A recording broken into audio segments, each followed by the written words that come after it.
Hello standard 8, how are you. आज मैं आप लोगों को व्याकरण का पाठ 4 उपसर्ग तथा प्रत्यय के बारे में पढ़ाने जा रही हूँ।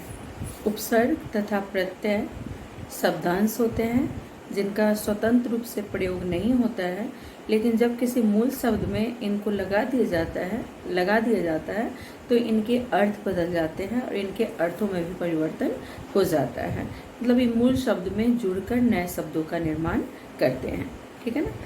तो उपसर्ग और प्रत्यय, और ये जान लीजिए कि उपसर्ग का प्रयोग किसी भी शब्द के पहले किया जाता है। उपसर्ग का प्रयोग कहाँ किया जाता है?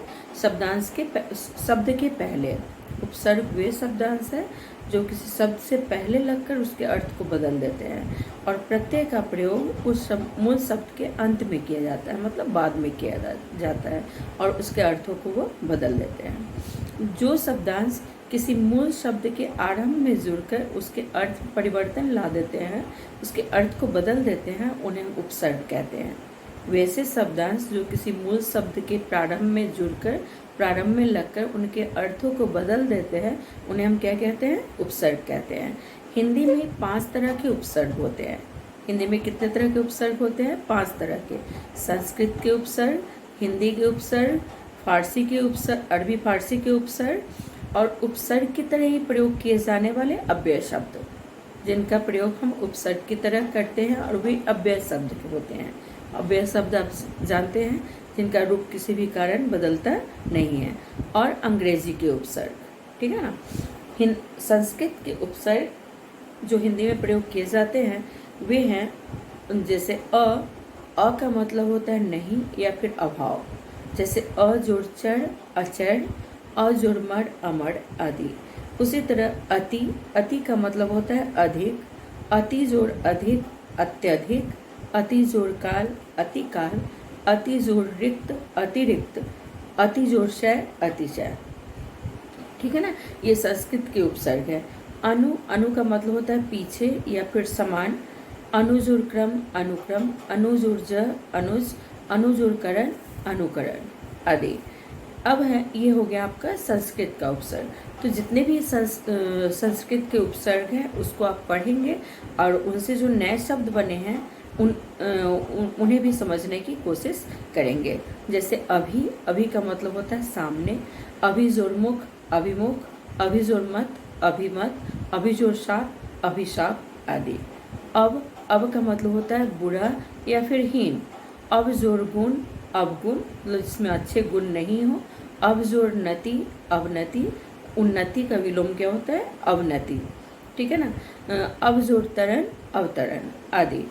अब हम जानेंगे हिंदी के उपसर्ग के बारे में। हिंदी के उपसर्ग जो हैं वह जैसे अध का मतलब होता है आधा, जैसे अध जोड़ खिला अध खिला, अध जोड़ मरा अध मरा, अध जोड़ पका अध पका, अध जोड़ कचरा अध कचरा। ठीक है ना। और उपसर्ग है जो हिंदी के, जैसे उन का मतलब होता है एक कम। जैसे आप हिंदी की जो गिनती है वो पढ़ते होंगे तो 17 18 19 मतलब 20 में एक कम 19। फिर आपका हो गया 29, 30 में एक कम 29, 30 में एक कम 29, 39, 40 में एक कम 39, 49, 50 में एक कम 49। ठीक है ना। 59, 60 में एक कम 59। ठीक है ना। ये हो गया आपका उनका मतलब क्या हो गया? कम। कु का मतलब होता है बुरा, जैसे कु जोड़ पुत्र कुपुत्र, कु जोड़ विचार कुविचार, कु जोड़ मार्ग कुमार्ग, मतलब गलत मार्ग पर, गलत रास्ते पर। ठीक है ना। उसी तरह हो गया चौ का मतलब होता है चार, चौ जोड़ राहा चौराहा, चौ जोड़ मासा चौमासा, 4 मासों का, चौ जोड़ पाया चौपाया, मतलब 4 पैरों वाला। ठीक है ना। ये हो गया आपका हिंदी के उपसर्ग। बिन का मतलब हो गया बिना, जैसे बिन जोड़ कहे बिन जोड़ मांगे बिन मांगे। स का मतलब होता है सहित या फिर अच्छा, स जोड़ रस सरस, स जोड़ पूत सपूत, स जोड़ परिवार सपरिवार। ये हो गया आपका हिंदी का उपसर्ग। अब हम जानते हैं अरबी फारसी के उपसर्ग के बारे में। जैसे बे का मतलब होता है बिना। बेजोड़ चैन बेचैन, बेजोड़ कसूर बेकसूर, बेजोड़ ईमान बेईमान। देखिए सभी शब्द के प्रारंभ में लगे हैं और इनके अर्थों को प्रारंभ में जुड़कर इनके अर्थ भी बदल गए हैं। ठीक है ना। कम का मतलब होता है थोड़ा या फिर हीन। कमजोर जोड़ कमजोर, कमजोर अक्ल कम अक्ल, कमजोर उम्र कम उम्र। ठीक है ना। हम का मतलब होता है समान। हम जोड़ उम्र हम उम्र, हम जोड़ शक्ल हम शक्ल, हम जोड़ जोली हम जोली, हम जोड़ वतन हम वतन, हम जोड़ सफ़र हम सफ़र। ये हो गया आपका अरबी और फारसी के उपसर्ग। अब है उपसर्ग की तरह ही प्रयोग किए जाने वाले संस्कृत के अव्यय शब्द, जिनका प्रयोग उपसर्ग की तरह ही होता है परंतु ये संस्कृत के अव्यय शब्द होते हैं। जैसे अंतर का मतलब क्या होता है भीतरी। अंतर जोड़ राष्ट्रीय, अंतरराष्ट्रीय मतलब राष्ट्र के भीतर ही। अंतर जोड़ जातीय, अंतरजातीय। अंतर जोड़ देशीय, अंतरदेशीय। फिर अंतर देखिए अंतः का मतलब होता है भीतरी। अंतः जोड़ करण अंतःकरण, अंतः जोड़ पूर्ण अंतःपूर्ण, अंतर जोड़ आत्मा अंतरात्मा। अधः का मतलब होता है नीचे। अधः जोड़ गति अधोगति, अधः जोड़ लिखित अधोलिखित, अधः जोड़ पतन अधोपतन। चिर का मतलब होता है बहुत या फिर देर।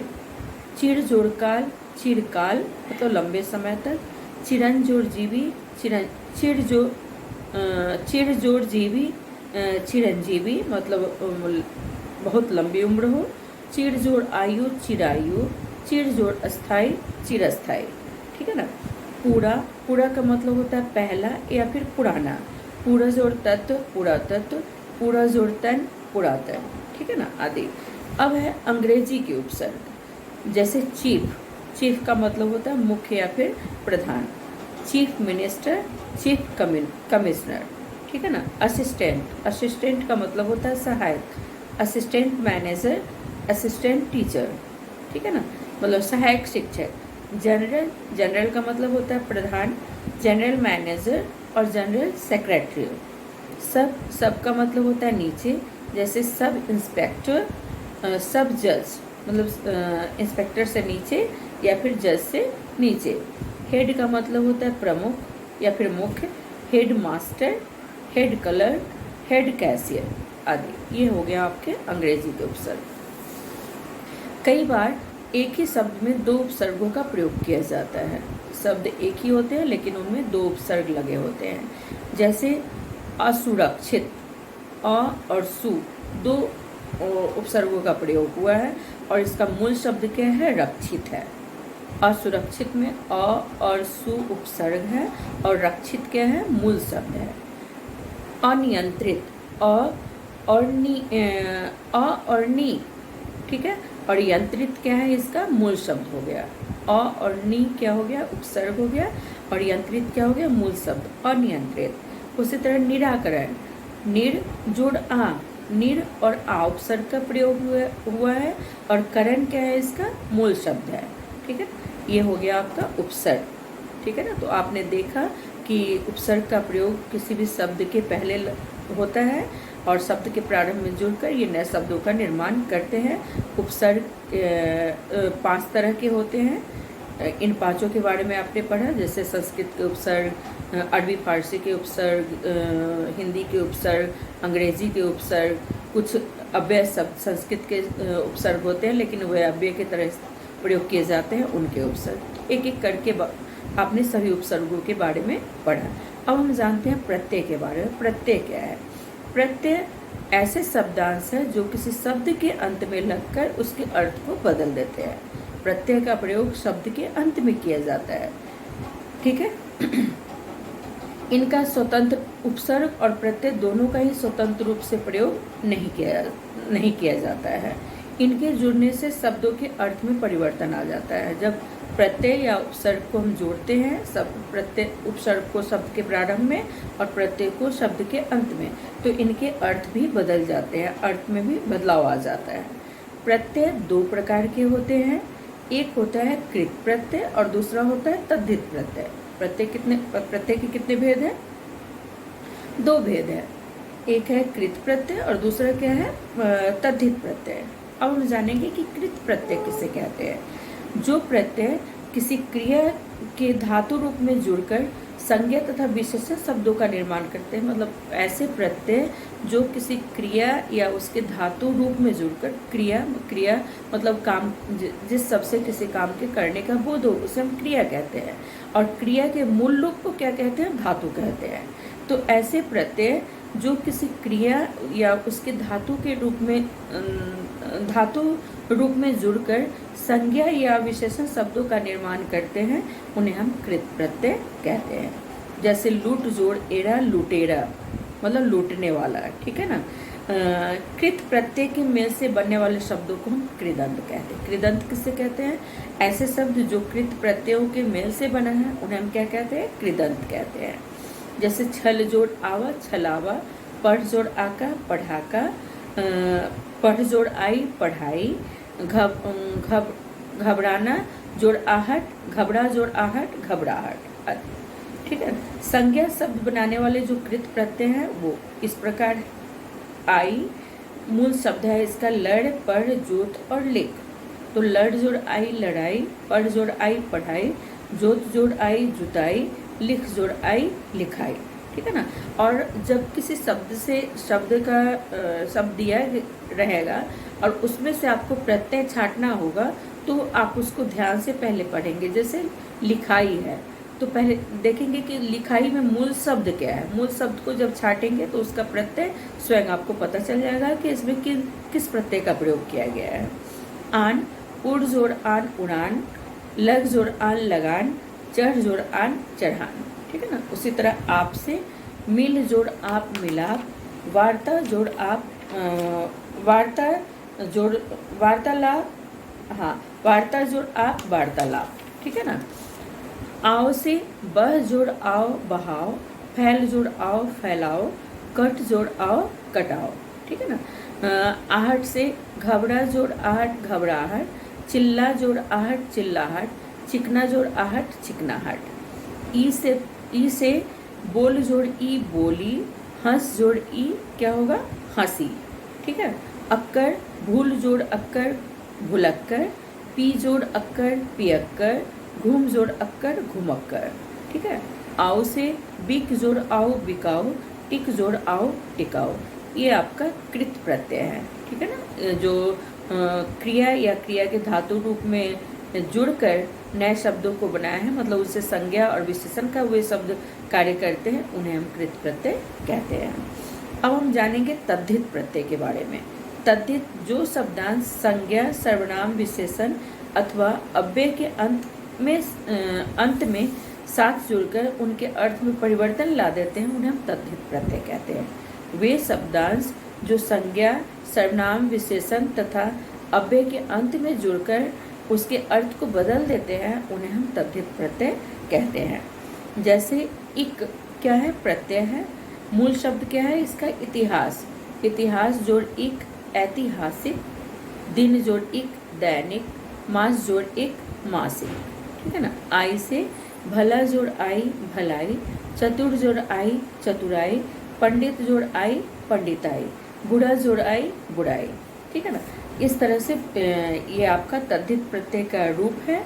ये सारे तद्धित प्रत्यय को आप पढ़ेंगे और उसे समझेंगे, ठीक है ना। जैसे मति, श्री जोड़ मति श्रीमती, बुद्धि जोड़ मति बुद्धिमती, तो इन सब से आपने देखा कि ये शब्दांश संज्ञा सर्वनाम विशेषण अथवा अव्यय के अंत में जुड़कर उनके अर्थ में परिवर्तन ला देते हैं, उन्हें हम तद्धित प्रत्यय कहते हैं। अब है उर्दू के कुछ तद्धित प्रत्यय के बारे में हम पढ़ेंगे। उर्दू के तद्धित प्रत्यय जैसे आना, साल जोड़ आना सालाना, रोज जोड़ आना रोजाना, नाक से खतर जोड़ नाक खतरनाक, शर्म जोड़ नाक शर्मनाक, शर्मनाक, खौफ जोड़ नाक खौफनाक आदि। फिर है आपका मंद, ये आपका उर्दू के प्रत्यय हैं। मंद, अक्ल जोड़ मंद, अक्लमंद। जरूरत जोड़ मंद, जरूरतमंद। दार, जमीन जोड़दार, जमींदार। दुकान जोड़दार, दुकानदार। हिस्सा जोड़दार, हिस्सेदार। ठीक है ना। उसी तरह गढ़, गढ़ से जादू जोड़ गढ़, जादूगर। बाजी जोड़ गढ़, बाजीगर। ये हो गया आपका उर्दू के प्रत्यय। अब जैसे कई बार किसी शब्द में दो उपसर्गों का प्रयोग होता है, उसी तरह दो प्रत्ययों का कभी कभी एक साथ प्रयोग होता है। जैसे दयालुता, आप देखिए कि दयालुता में दया क्या है, मूल शब्द है, और आलू जोड़ ता, आलू और ता दो प्रत्ययों का प्रयोग यहाँ पर हुआ है। एक दयालु और ता, सबसे पहले दयालु, तो दया जोड़ आलू, दयालु।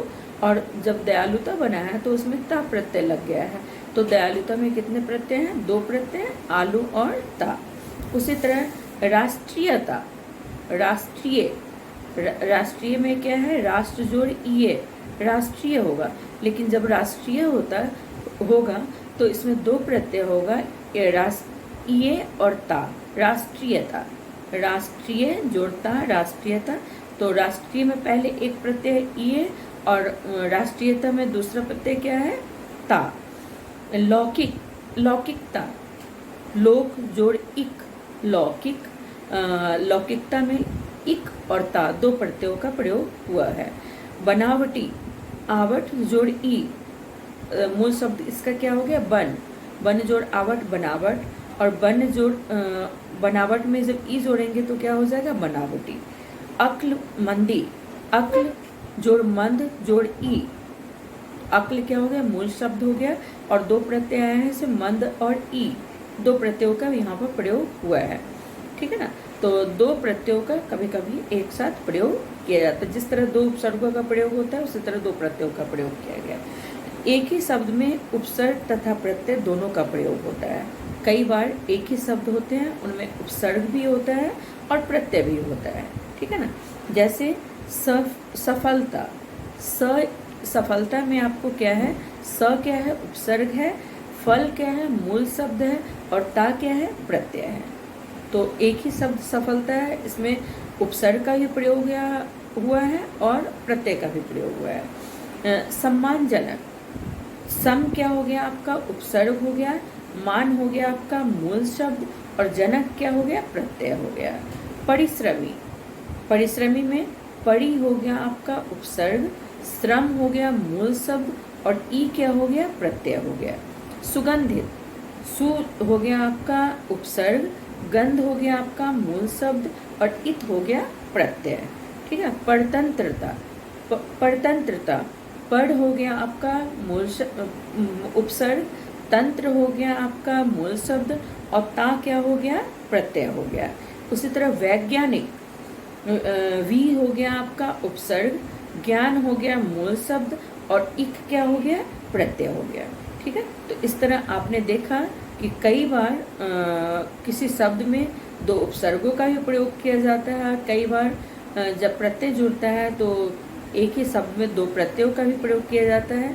कई बार किसी शब्द में उपसर्ग और प्रत्यय दोनों का ही प्रयोग किया जाता है। तो आप अच्छे से इस पाठ की पुनरावृत्ति करेंगे, अच्छे से पढ़ेंगे, तब प्रश्न उत्तर पूरा करेंगे। जब तक पाठ आप अच्छे से पढ़ेंगे नहीं, इसे समझेंगे नहीं, तब तक प्रश्न उत्तर करने का कोई मतलब नहीं है। तो सबसे पहले पाठ अच्छे से समझेंगे। ठीक है। इस तरह आपने जान लिया कि उपसर्ग और प्रत्यय दोनों शब्दांश होते हैं, स्वतंत्र शब्दांश होते हैं। इनका स्वतंत्र रूप से कोई अर्थ नहीं होता है, लेकिन जब मूल शब्दों में इनका प्रयोग किया जाता है तो इनका अर्थ बदल जाता है, अर्थ में परिवर्तन ला देते हैं। उपसर्ग शब्द के प्रारंभ में लगते हैं, प्रत्ययों का प्रयोग शब्द के अंत में किया जाता है। उपसर्ग पांच तरह के उपसर्गों का हिंदी में प्रयोग होता है, ये भी जाना आपने एक एक करके। प्रत्यय दो प्रकार के होते हैं, कृत प्रत्यय और तद्धित प्रत्यय। कृत प्रत्यय क्रिया या उसके धातु रूप में जुड़कर बनते हैं, और तद्धित प्रत्यय आपका संज्ञा, सर्वनाम, विशेषण और अव्यय शब्दों में जुड़कर बनाए जाते हैं। तो पाठ को अच्छे से पढ़ेंगे और फिर समझेंगे। Thank you class.